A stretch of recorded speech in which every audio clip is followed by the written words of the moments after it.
This is video of the aftermath. You see glass strewn everywhere on the street. You see people sort of, I imagine, walking shocked after this explosion, possibly a second one as well. The oil ministry in Oslo is reported to be on fire. I have on the line with me Nick, who is an American tourist who is in Oslo. Nick Subier, he's in Oslo right now.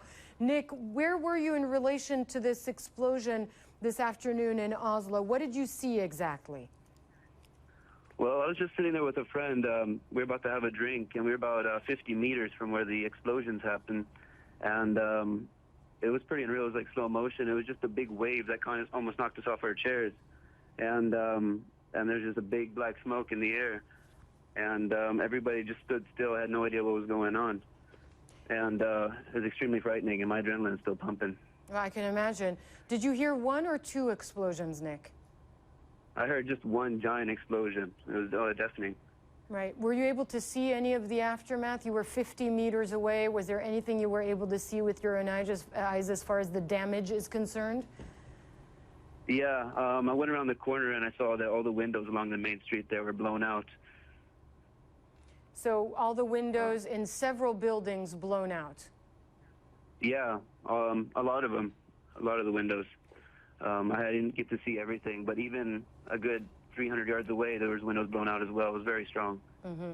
What about the street itself, cars, that kind of thing? What kind of damage were you able to see? For the cars? Yeah. I didn't see any damage on cars, but I did see some people running away with they're bleeding because they had glass that hit them.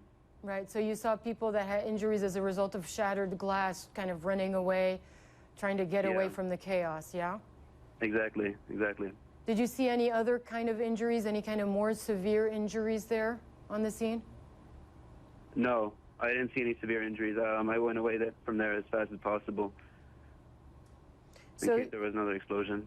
So describe the intensity of the blast a little bit. You said you were about 50, 60 meters away from where the Prime Minister's building is that correct? Yeah, I've heard it's the finance department. That's all I know. Okay, so you were sitting about 50, less than 100 yards away from where the explosion actually took place, and you were blown off of your chair as a result? Almost. It was extremely strong. It was just happened out of nowhere, and yeah, like I said, my adrenaline's still pumping. I don't know what to say. What time was it when this happened?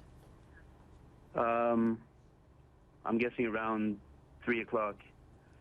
So it was sort of mid-afternoon in Oslo? Exactly. How crowded are these streets normally in the afternoon? They were very crowded right now, and they still are. I think people are just trying to get away from the center of town. Right. Nobody knows really what's going on.